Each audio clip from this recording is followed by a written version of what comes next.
Welcome to Mr. Renji Educational YouTube channel. Please watch, share, subscribe and click bell icon for further use. നമസ്കാരം, ഞാൻ രഞ്ജിലാൽ. Mister Ranji എന്ന educational YouTube ചാനലിലേക്ക് ഏവർക്കും സ്വാഗതം. നമ്മൾ എടുക്കുന്നത് 10ാം ക്ലാസ്സിലെ കെമിസ്ട്രി മൂന്നാമത്തെ chapter reactivity series and electro chemistry. Reactivity സീരീസും ഇലക്ട്രോ കെമിസ്ട്രിയെ കുറിച്ചാണ് ഡിസ്കസ് ചെയ്യുന്നത്. നോക്കാം. നമുക്കിതിനെ പഠിക്കുന്നതിന് മുമ്പേ നമ്മൾ ഒരു ക്ലാസ് റൂമിനെ കൺസിഡർ ചെയ്യാം. അതിൽ ഒരു ബെഞ്ച്, ആ ബെഞ്ചിൽ 5 കുട്ടികളുണ്ടെന്ന് വിചാരിക്കാം. 5 കുട്ടികൾ. അപ്പോൾ 5 കുട്ടികൾ A, B, C, D, E ഇങ്ങനെ 5 കുട്ടികളാണ് ആ ബെഞ്ചിലിരിക്കുന്നത്. അങ്ങനെ ആദ്യത്തെ ക്ലാസ് മാത്സ് ആണ്. ഫസ്റ്റ് ക്ലാസ് മാത്സ് ആണ്. അങ്ങനെ മാത്സിന് സാറ് വന്നു, ക്ലാസ് ഒക്കെ എടുത്തു. അതിനുശേഷം ഒരു ക്വസ്റ്റ്യൻ കൊടുത്തു. സാറ് ഒരു ക്വസ്റ്റ്യൻ കൊടുത്തു. ഈ ക്വസ്റ്റ്യൻ കേട്ടപാടെ എന്ത് ചെയ്തു? എ എന്ന കുട്ടി ഇതിനുള്ള ഉത്തരം വളരെ എളുപ്പത്തിൽ ചെയ്തു തീർത്തു. അതിനെ എളുപ്പത്തിൽ റിയാക്ട് ചെയ്തു, എളുപ്പത്തിൽ ചെയ്തു തീർത്തു. ബി കുറച്ച് കഴിഞ്ഞിട്ടാണ് എന്തത് ചെയ്തത്. സി അതും കഴിഞ്ഞിട്ടാണ് ചെയ്തത്. ഡി അതിനു ശേഷമാണ് ചെയ്തത്. ഇ എന്നത് ഏറ്റവും അവസാനമാണ് ഈ ക്വസ്റ്റ്യൻ ചെയ്തു തീർത്തത്. ക്വസ്റ്റ്യൻ എല്ലാവർക്കും കൊടുത്തിരിക്കുന്നത് ഒരേ ക്വസ്റ്റ്യനാണ്, പക്ഷെ ചെയ്തിരിക്കുന്നതോ വ്യത്യസ്ത സമയത്തിലല്ലേ. അപ്പം ഇതിൽ ആരാണ് ആദ്യം ഈ ക്വസ്റ്റ്യന് റിയാക്ട് ചെയ്തിട്ട് ചെയ്തു തീർത്തത്? യെസ്, എ എന്ന സ്റ്റുഡൻ്റ് ആണ്. ബി എന്ന് പറയുന്നത് പിന്നീടാണ് അല്ലേ. അപ്പം ഓരോരുത്തരും ഈ ക്വസ്റ്റ്യനോട് റിയാക്ട് ചെയ്തത് വ്യത്യസ്തമല്ലേ. ഇതേപോലെ നമ്മൾ ഈ ചാപ്റ്ററിൽ പഠിക്കാൻ പോകുന്നത് മെറ്റൽസിൻ്റെ ചില പ്രോപ്പർട്ടീസ് ആണ്. മെറ്റലുകളുടെ റിയാക്ടിവിറ്റിയാണ് ഈ ചാപ്റ്ററിൽ നമ്മൾ പഠിക്കുന്നത്. അപ്പോൾ ആദ്യത്തെ ടോപ്പിക് നോക്കുന്നത് reactions of metals with water. വെള്ളവുമായിട്ട് മെറ്റൽസ് റിയാക്ട് ചെയ്യുമ്പോൾ എന്ത് സംഭവിക്കും എന്ന് നോക്കേണ്ടത്. മെറ്റൽസ് സ്വാഭാവികമായിട്ടും വാട്ടറുമായിട്ട് റിയാക്ട് ചെയ്താൽ എന്ത് സംഭവിക്കും? അതിൽ നിന്ന് ഹൈഡ്രജൻ റിമൂവ് ചെയ്യും. എന്നാൽ എല്ലാ മെറ്റൽസും എന്ത് ചെയ്യില്ല? ഹൈഡ്രജനെ റിമൂവ് ചെയ്യുന്നില്ല. കാരണം എല്ലാ മെറ്റൽസും വാട്ടറുമായിട്ട് റിയാക്ട് ചെയ്തോളുന്നില്ല. ഓക്കെ. എന്നാൽ ചിലതോ ക്രമാതീതമായിട്ട് ഒരുപാട് ഹൈഡ്രജനെ റിമൂവ് ചെയ്യുന്നുണ്ടാകും. ചിലതിൻ്റെയും വളരെ കുറച്ചേക്കും ഹൈഡ്രജനെ റിമൂവ് ചെയ്തിട്ടുണ്ടാകും. നമുക്ക് നോക്കാം. 2 മെറ്റൽസ് എടുക്കുകയാണ്. സോഡിയം Na-യും ഇതേപോലെ കോപ്പർ Au, ഗോൾഡ്. ഇങ്ങനെ 3 വ്യത്യസ്തമായിട്ടുള്ള മെറ്റൽസ് എടുത്തു. ഇതിൽ ഇനി ഇത്രയും മെറ്റൽസ് എടുത്തു. പൊട്ടാസ്യവും എടുത്തു. നോക്കാം ഈ മെറ്റലുകളൊക്കെ ഇതിന് വാട്ടറുമായിട്ട് റിയാക്ട് ചെയ്യുമോ ഇല്ലേ എന്ന്. ആദ്യം ഞാൻ Au എടുത്തു, ഗോൾഡ്. നിങ്ങളെ കയ്യിൽ ഗോൾഡ് ഉണ്ടാവും. വെള്ളത്തിലിട്ട് വെച്ചിട്ടുണ്ടെങ്കിൽ അത് എന്ത് ചെയ്യില്ല? മെറ്റലായിട്ട് റിയാക്ട് ചെയ്തിട്ട് അത് തുരുമ്പ് പിടിച്ചിട്ടോ അല്ലെങ്കിൽ എന്തെങ്കിലും കേടുവന്നു പോവുകയോ അങ്ങനെ എന്തെങ്കിലും സംഭവിക്കും? ഇല്ലെങ്കിൽ ചെറിയ രീതിയിൽ കളർ ചേഞ്ച് ചെയ്യല്ലാതെ അതിനെന്തെങ്കിലും സംഭവം ഉണ്ടാവുമോ? ഇല്ല. സോ Au ഗോൾഡ് എന്ത് ചെയ്യില്ല? മെറ്റലുമായിട്ട് റിയാക്ട് ചെയ്യത്തില്ല. അതേപോലെ കോപ്പർ എടുത്തു. കോപ്പർ എന്ത് ചെയ്യില്ല? മെറ്റലുമായിട്ട് റിയാക്ട് ചെയ്യില്ല. ഓക്കെ. എന്നാൽ ഇത് അയൺ എടുത്ത് നോക്കി. അയൺ എന്ത് ചെയ്യാം? വാട്ടറുമായിട്ട് റിയാക്ട് ചെയ്യില്ല നോർമലി, പക്ഷേ കോൾഡ് വാട്ടറിൽ. എന്നാൽ എന്ത് ചെയ്യും? ഇത് ഹോട്ട് വാട്ടറിൽ എന്ത് ചെയ്യും? അയൺ റിയാക്ട് ചെയ്യും. ഞാൻ അയൺ എടുത്തില്ല എന്നുള്ളൂ. ഇനി സോഡിയം എടുത്തു, Na. അപ്പോൾ ഇത് റിയാക്ട് ചെയ്യാത്തത് കൊണ്ടാണ് ഞാൻ ആ ഇക്വേഷൻസ് ചെയ്യാത്തത്. Na + H2O gives NaOH + H2 എന്ന് പറഞ്ഞിരിക്കുന്ന ആ ഹൈഡ്രജനും റിമൂവ് ചെയ്യും. ഇത് ഞാൻ ഒരിക്കലും മറക്കില്ല. കാരണം എൻ്റെ ജീവിതത്തിൽ ഇങ്ങനെ ഒരു അനുഭവം ഉണ്ടായിട്ടുണ്ട്.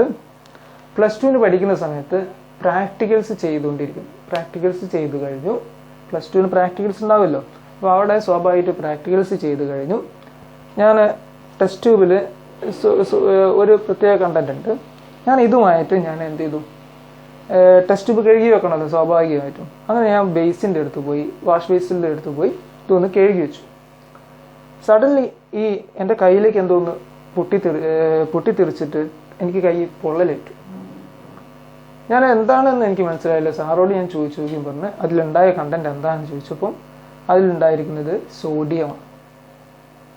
അപ്പോൾ ഈ സോഡിയം വളരെ പെട്ടെന്നാണ് വാട്ടറുമായിട്ട് റിയാക്ട് ചെയ്യുന്നത്. സോ സോഡിയം വാട്ടറുമായിട്ട് റിയാക്ട് ചെയ്തിട്ട് സോഡിയം ഹൈഡ്രോക്സൈഡും ഹൈഡ്രജനുമായിട്ട് മാറും. അപ്പോൾ ഞാൻ ഒരിക്കലും അത് മറക്കത്തില്ല എന്ന് പറയാൻ കാരണം ഈ പൊട്ടിത്തെറിച്ച് എൻ്റെ കൈക്ക് പൊള്ളലേറ്റപ്പോൾ മനസ്സിലായി ഈ സോഡിയം ഒരിക്കലും വെള്ളത്തിൽ കഴുകി വെക്കാൻ എന്ത് ചെയ്യാൻ പാടില്ല, കഴുകരുത്. വെള്ളത്തുമായിട്ട് എന്ത് ചെയ്യാം, റിയാക്ട് ചെയ്യാൻ അനുവദിക്കരുത്.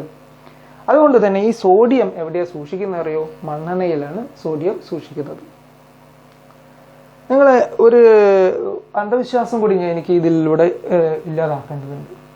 നിങ്ങൾ കണ്ടിട്ടുണ്ടാവും ചിലപ്പം ഒരു തേങ്ങയിലൊക്കെ തേങ്ങ അല്ലേ, ഇങ്ങനെ തേങ്ങ പുറം തൊലി ഒഴിവാക്കിയിട്ട് ഇരിക്കുന്ന തേങ്ങയുടെ ആ ചകിരി എടുത്തിട്ട് ചകിരിയും ചെറിയൊരു ചകിരിയും തേങ്ങയും കഴിഞ്ഞിട്ട് നിൽക്കുന്ന ഭാഗം ഉണ്ടല്ലോ, കൂർത്ത് നിൽക്കുന്നത്, ആ തേങ്ങയിലേക്ക് ചില മന്ത്രവാദികളൊക്കെ കുറച്ച് വെള്ളം എടുത്തിട്ട് അതിലേക്ക് കുടയും. പെട്ടെന്ന് അതെന്ത് ചെയ്യും, അതിൽ നിന്നൊരു പുക ഇങ്ങനെ പുറത്തേക്ക് പോകുന്നത് കാണാം. എന്തൊരു അത്ഭുതം അല്ലേ. ചില ആളുകൾ എന്താ ചെയ്യുക, കുറച്ചൊരു പാത്രത്തിൽ കുറച്ച് കല്ലൊക്കെ എടുത്ത് വെച്ചിട്ടുണ്ടാവും, ചെറിയ ചെറിയ ഉരുളം കല്ലുകൾ. ആ ഉരുളം കല്ലിലേക്ക് എന്ത് ചെയ്യും, നിങ്ങൾ കുറച്ച് വെള്ളം കൊണ്ട് ഒഴിക്കും, അതിൽ നിന്ന് അത് ആ പുക പുറത്തേക്ക് പോകുന്നു. എന്തൊരു അത്ഭുതം അല്ലേ. പക്ഷെ യഥാർത്ഥത്തിൽ എന്താ സംഭവിക്കുന്ന അറിയോ? ഈ തേങ്ങയുടെ ആ ചകരിക്കുള്ളിൽ ഒരു സോഡിയം ക്രിസ്റ്റല്, സോഡിയം എന്ത് ചെയ്യും, അതിൻ്റെ ഉള്ളിൽ എടുത്തു വെച്ചിട്ടുണ്ടാവും. അതിലേക്കാണ് ഈ പറഞ്ഞിരിക്കുന്ന വെള്ളം ഒഴിക്കുന്നത്. സ്വാഭാവികം എന്ത് സംഭവിക്കും, ഈ സോഡിയവും വാട്ടറുമായിട്ട് റിയാക്ട് ചെയ്ത് എന്ത് സംഭവിക്കും, അവിടെ ഹൈ എക്സ്പ്ലോഷൻ ഉണ്ടാവും. പെട്ടെന്ന് എന്ത് ചെയ്യും, എക്സ്പ്ലോഷൻസ് ഉണ്ടാവും അല്ലേ. അതാണ് അവിടെ നടക്കുന്നത്. ഇനി പൊട്ടാസ്യം ആണ് ഉപയോഗിക്കുന്നെങ്കിൽ എന്ത് ചെയ്യും, K+H2O gives KOH plus H2. ഇത് സോഡിയത്തേക്കാൾ വളരെ വേഗത്തിൽ എന്ത് ചെയ്യും, ഈ വാട്ടറുമായിട്ട് റിയാക്ട് ചെയ്യും. അങ്ങനെ പൊട്ടാസ്യം ഹൈഡ്രോക്സൈഡ് +H2 ആയിട്ട് മാറും. ഓക്കെ, അപ്പം മനസ്സിലാക്കുക, സോഡിയം ഇവിടത്തെ കേസിൽ ഗോൾഡ് റിയാക്ട് ചെയ്യുന്നില്ല, കോപ്പർ റിയാക്ട് ചെയ്യുന്നില്ല, അയൺ എന്ത് ചെയ്യുന്നു, ഹോട്ട് വാട്ടറിൽ റിയാക്ട് ചെയ്യുന്നു, എന്നാൽ കോൾഡ് വാട്ടറിൽ റിയാക്ട് ചെയ്യുന്നില്ല. ആൻഡ് സോഡിയത്തിൻ്റെ കേസിൽ എന്ത് ചെയ്യുന്നു, ഇതും വളരെ പെട്ടെന്നാണ് റിയാക്ട് ചെയ്യുന്നത്, ഹൈഡ്രജൻ ലിബറേറ്റ് ചെയ്യുന്നു. പൊട്ടാസ്യം അതിനേക്കാളും വേഗത്തിൽ എന്ത് ചെയ്യുന്നു, ലിബറേറ്റ് ചെയ്യുന്നു. അപ്പം ഇതിൻ്റെ ഓരോന്നിൻ്റെയും റിയാക്ടിവിറ്റി വ്യത്യസ്തമാണ്. ഇതിൻ്റെ ഒക്കെ എല്ലാത്തിൻ്റെയും റിയാക്ടിവിറ്റി, വാട്ടറായിട്ടുള്ള റിയാക്ടിവിറ്റി വ്യത്യസ്തമാണെന്ന് ഈ ഒരു പരീക്ഷണത്തിലൂടെ മനസ്സിലായല്ലോ. അടുത്തത് reaction of metals with air ആണ്. മെറ്റൽസ് വിത്ത് എയർ നമുക്ക് എല്ലാവർക്കും അറിയാം. എല്ലാ മെറ്റൽസും കട്ട് ചെയ്ത് കഴിഞ്ഞാൽ അതിന് എന്തുണ്ടാവും, ഒരു ഷൈനിങ് ഉണ്ടാവും, തിളക്കം ഉണ്ടാവും അല്ലേ. ആ മെറ്റൽസ് പിന്നെ കുറച്ച് നേരം കഴിഞ്ഞാൽ എന്ത് സംഭവിക്കും, അതിന് ഒരു ചെറിയ മങ്ങിച്ച അല്ലെങ്കിൽ ആ എന്ത് ചെയ്യും, ക്ലാവ് പിടിച്ച അവസ്ഥ ഉണ്ടാവും, ലസ്റ്റർ എന്ന് പറയും. ഓക്കെ, അതുണ്ടാവില്ലേ. അപ്പോൾ നോക്കാം, ഞാൻ കുറച്ച് മെറ്റൽസ് എടുക്കുകയാണ്. Potassium, sodium, aluminium, iron, silver and gold. ആദ്യം ഞാൻ പൊട്ടാസ്യം എടുത്തു, കട്ട് ചെയ്തു, വെറുതെ എയറിൽ വെച്ചു. എന്ത് സംഭവിക്കുന്നു, പെട്ടെന്ന് തന്നെ അതിന് എന്ത് ചെയ്യും, ആ നല്ല തിളക്കമായിട്ടിരിക്കുന്ന ആ കട്ട് ചെയ്ത സമയത്ത് അതിന് നല്ല തിളക്കം ഉണ്ടാവും. പക്ഷെ എന്ത് ചെയ്യും, കുറച്ച് നേരം വെച്ച സമയത്ത് തന്നെ അതിൻ്റെ ആ തിളക്കം മാറി, അതിൻ്റെ എന്ത് ചെയ്യും, അതിൻ്റെ തിളക്കം മാറി മെറ്റാലിക് ലസ്റ്റർ ഫോം ചെയ്യും. സോഡിയം എടുത്തു, കട്ട് ചെയ്ത് വെച്ചു, എന്ത് സംഭവിക്കുന്നു, ഇതേപോലെ തന്നെ ഷൈനിങ് ഉണ്ടാവും. പിന്നീട് എന്ത് ചെയ്യും, കുറച്ച് കഴിഞ്ഞാൽ എന്ത് ചെയ്യും, അതിനകത്ത് തിളക്കം മാറും, ലസ്റ്റർ ഫോം ചെയ്യും, മെറ്റാലിക് ലസ്റ്റർ. അലൂമിനിയം, അയണും നിങ്ങൾക്ക് അറിയാവുന്നതാണ്. അയൺ കട്ട് ചെയ്താൽ ഒരു കളർ കാണും, എന്നാൽ കുറച്ച് കഴിഞ്ഞാൽ എന്ത് ചെയ്യും, അതിൻ്റെ ആ കളറൊക്കെ മാറി പോകുന്നത് നിങ്ങൾ കണ്ടിട്ടില്ലേ. സിൽവർ എടുത്തു, സിൽവർ എടുത്ത് ആ കട്ട് ചെയ്ത ഭാഗത്ത് നല്ല ഷൈനിങ് ഉണ്ടാവും, പക്ഷെ അത് ആ കുറച്ച് കഴിഞ്ഞാൽ എന്ത് ചെയ്യും, ആ കളറിന് വ്യത്യാസം ഉണ്ടാവും. ഗോൾഡും കട്ട് ചെയ്താൽ ഉണ്ടാവും, പക്ഷേ സിൽവറും ഗോൾഡിനൊക്കെ ആ മങ്ങൽ, എന്താണ് ലസ്റ്റർ എന്നത് വളരെ സ്ലോവിലാണ് എന്ത് ചെയ്യുക ഉണ്ടാകുക. വളരെ സ്ലോ ആണ്. ഇപ്പോൾ നിങ്ങളൊരു ഗോൾഡ് വാങ്ങി, ആ ഗോൾഡ് വാങ്ങി വീട്ടിൽ കൊണ്ടുവച്ച് കുറച്ച് ആ സമയത്ത് പണിയൊക്കെ എടുത്തിട്ടാണല്ലോ, ഈ ഗോൾഡിലെ പണിക്കാരെല്ലാം പണിയൊക്കെ എടുത്തിട്ടാണല്ലോ കൊണ്ടുതരിക. അത് കൊണ്ടുപോയി വെച്ച് കുറച്ച് ഓർണമെന്റ്സ് ഒക്കെ ഉണ്ടാക്കി കൊണ്ടുവച്ചു. ഒരു ദിവസം 2 ദിവസത്തിൻ്റെ ഉള്ളിൽ അത് ആ മങ്ങിപ്പോയാൽ എന്ത് സംഭവിക്കും? സാധാരണ ഈ തിളക്കത്തിന് വേണ്ടിയിട്ടല്ല ഈ ഗോൾഡും സിൽവറൊക്കെ ഉപയോഗിക്കുന്നത്. അത് മങ്ങിയാൽ എന്ത് സംഭവിക്കും? അതിൻ്റെ പ്രസക്തി ഉണ്ടാവും? ഇല്ല. അപ്പോൾ അതുകൊണ്ട് ഈ ഗോൾഡ് നോക്കുക, ആ ഗോൾഡിന്റെ പ്രത്യേകത എന്ന് പറഞ്ഞാൽ ഈ മെറ്റാലിക് ലസ്റ്റർ വളരെ കുറവാണ്. അതിന് എന്നാൽ സിൽവറോ അതിനെക്കാട്ടി കുറച്ചുകൂടി ഇതുണ്ടാവും. അയണോ കുറച്ച് കാലം കഴിഞ്ഞാൽ എന്ത് ചെയ്യും? അത് മെറ്റാലിക് ലസ്റ്റർ ഫോം ചെയ്യും. അലൂമിനിയം പിന്നെയും കുറച്ചുകൂടി നേരത്തെ ഫോം ചെയ്യും. സോഡിയം അതിൽ നേരത്തെ ആയിരിക്കും, പെട്ടെന്ന് തന്നെ അതിൻ്റെ അതിൻ്റെ തിളക്കം മാറിയിരിക്കും. പൊട്ടാസ്യം വളരെ വേഗത്തിലായിരിക്കും നടക്കുക. ഓക്കെ, നോക്കാം ഇതിനെന്താ കാരണം. അന്തരീക്ഷത്തിലെ during the atmosphere air we have oxygen, moistures and carbon dioxide. ഈ അന്തരീക്ഷത്തിൽ ഉണ്ടാകുന്ന കാർബൺ ഡൈ ഓക്സൈഡും മോയ്സ്ചർ ഈർപ്പവും അതോടൊപ്പം ഈ ഓക്സിജനുമായിട്ട് മെറ്റൽ റിയാക്ട് ചെയ്യുന്നതിൻ്റെ ഫലമായിട്ടാണ് എന്ത് ചെയ്യുന്നത്? ഈ മെറ്റാലിക് ലസ്റ്റർ ഫോം ചെയ്യുന്നത്. അപ്പോൾ ഈ ഇതിൽ തന്നെ നമുക്ക് മനസ്സിലായി മെറ്റൽസിന്റെ ഈ റിയാക്ഷൻ, ഈ മെറ്റാലിക് ലസ്റ്റർ ഫോം ചെയ്യുന്നത് വളരെ വ്യത്യസ്തമായിട്ട് രീതിയിൽ, ചിലത് പെട്ടെന്ന് നടക്കുന്നു, ചിലത് വളരെ സ്ലോയിലായിരിക്കും നടക്കുന്നത്. അപ്പോൾ ഈ അറ്റ്മോസ്ഫിയർ എയറിലുള്ള ഓക്സിജൻ, മോയ്സ്ചർ, വാട്ടറുമായിട്ടുള്ള ഈ റിയാക്ഷൻസ്, കാർബൺ ഡൈ ഓക്സൈഡുമായിട്ടുണ്ടാകുന്ന റിയാക്ഷൻസ് ഓരോ മെറ്റലും വ്യത്യസ്തമായിട്ട് ആണ് അത് റിയാക്ട് ചെയ്യുന്നത്. ഈ പരീക്ഷണത്തിലൂടെ നമുക്കത് മനസ്സിലായല്ലോ. അപ്പോൾ ഇതിലും നമുക്ക് എന്താ പറയാൻ പറ്റും? മെറ്റൽസ് റിയാക്ട് ചെയ്യുന്നത് വ്യത്യസ്തമായിട്ടുള്ള രീതിയിലാണെന്ന് മനസ്സിലാക്കാം. അതോടൊപ്പം നമുക്ക് ഒരു കാര്യം കൂടി പറയാനുള്ളത്, മഗ്നീഷ്യം ഓക്സിജനുമായിട്ട് റിയാക്ട് ചെയ്തിട്ട് magnesium 2Mg + O2 gives Mg2MgO. Magnesium ഓക്സിജനുമായിട്ട് റിയാക്ട് ചെയ്തിട്ട് മഗ്നീഷ്യം ഓക്സൈഡ് ഉണ്ടാവും. സിമ്പിളായിട്ട് പറയുകയാണെങ്കിൽ ബേണിംഗ് ആയിട്ടുള്ള എന്ത് റിയാക്ഷൻസ് എന്ന് പറഞ്ഞാൽ ഓക്സിജൻ ആയിട്ടുള്ള റിയാക്ഷനാണ്. ഏതൊരു വസ്തുവും ഓക്സിജനായിട്ട് റിയാക്ട് ചെയ്യുക എന്ന് പറഞ്ഞാൽ അതെന്താണ്? ബേണിംഗ് പ്രോസസ്സായിട്ടായിരിക്കും കൂടുതലുണ്ടാകും. ഈ മെറ്റലായിട്ടുള്ള മഗ്നീഷ്യം റിബൺ കത്തിക്കുന്ന ആ പ്രോസസ്സ് കണ്ടിട്ടില്ലേ? മഗ്നീഷ്യം റിബൺ അത് തന്നെ. മഗ്നീഷ്യം കത്തിച്ചാൽ ഓക്സിജനുമായിട്ട് റിയാക്ട് ചെയ്ത് മഗ്നീഷ്യം ഓക്സൈഡ് ഉണ്ടാവും. പൊട്ടാസ്യം ഓക്സിജനായിട്ട് റിയാക്ട് ചെയ്യുകയാണെങ്കിൽ അതിൻ്റെ ഓക്സൈഡ് ഉണ്ടാകും. ഇങ്ങനെ ഓരോന്നുണ്ടാകും. ഇതിന് ഓരോന്നും വ്യത്യസ്തമായിട്ടുള്ള രീതിയാണ്. കാരണം പൊട്ടാസ്യം ഓക്സിജനായിട്ട് റിയാക്ട് ചെയ്യുക എന്ന് പറഞ്ഞാൽ വളരെ സ്പീഡിലായിരിക്കും. അതുകൊണ്ട് തന്നെ ഭയങ്കര സ്പോണ്ടേനിയസ് ആയിട്ടുള്ള എക്സ്പ്ലോഷൻസ് ഉണ്ടാകും. അതുകൊണ്ട് കത്തിക്കാനായിട്ട് നമുക്ക് ശ്രദ്ധിക്കില്ല. അപ്പോൾ ഇതേപോലെ ഓരോന്നിനും ഇതിൻ്റെ ഓക്സിജനുമായിട്ടുള്ള റിയാക്ഷൻസും വളരെ വ്യത്യസ്തമായിരിക്കും ഇതിലുണ്ടാകുക. അപ്പോൾ ഈ മെറ്റൽസ് റിയാക്ട് വിത്ത് എയറുമായിട്ടുണ്ടായാൽ ലസ്റ്റർ ഫോം ചെയ്യുന്നു. അത് വ്യത്യസ്തമാണ്. ഒരു ഓക്സിജനുമായിട്ട് റിയാക്ഷൻസ് ഉണ്ടാകുന്നതിന് സെപ്പറേറ്റ് ചെയ്യുന്നത്. അതൊക്കെയാണ് ഈ ടോപ്പിക്കിൽ ഈ പോയിന്റിൽ പറയാനുള്ളത്. ഇനി reaction of metals with acids. നമുക്ക് ഏത് ആസിഡ് എടുക്കാം? നമുക്ക് ഇതിലുള്ള ആസിഡ് എടുക്കാം. ഞാനൊരു ഉദാഹരണമായിട്ട് HCl ആണ് ഉപയോഗിക്കുന്നത്. അപ്പോൾ നിങ്ങൾ ആസിഡുകൾ എടുക്കുന്നതിനനുസരിച്ച് അതിൻ്റെ സ്ട്രോങ് കൂടുന്നതിനനുസരിച്ച് എന്ത് ചെയ്യും? അതിനനുസരിച്ച് ഇതിൻ്റെ റിയാക്ഷന് ചെറിയ വ്യത്യാസങ്ങളുണ്ടാവും. നമ്മളത് കണക്കാക്കുന്നില്ല. ഹൈഡ്രോക്ലോറിക് ആസിഡാണ് എടുക്കുന്നത് എല്ലാ മെറ്റൽസിലും. നോക്കാം, നമ്മളിവിടെ 5 ടെസ്റ്റ് ട്യൂബ്സ് കൊടുത്തിട്ടുണ്ട്.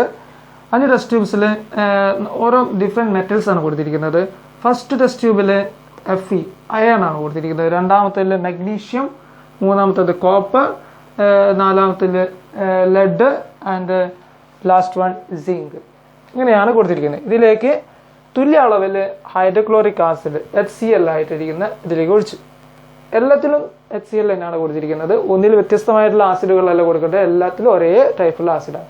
വ്യത്യസ്തമായിട്ടുള്ള ആസിഡ് കൊടുക്കുകയാണെങ്കിൽ അതിൻ്റെ റിയാക്ഷൻസ് വ്യത്യാസം ഉണ്ടാവും. അതുകൊണ്ട് തന്നെ ഒരേ ആസിഡുകൾ നമ്മളിതിൽ കൊടുക്കുന്നു.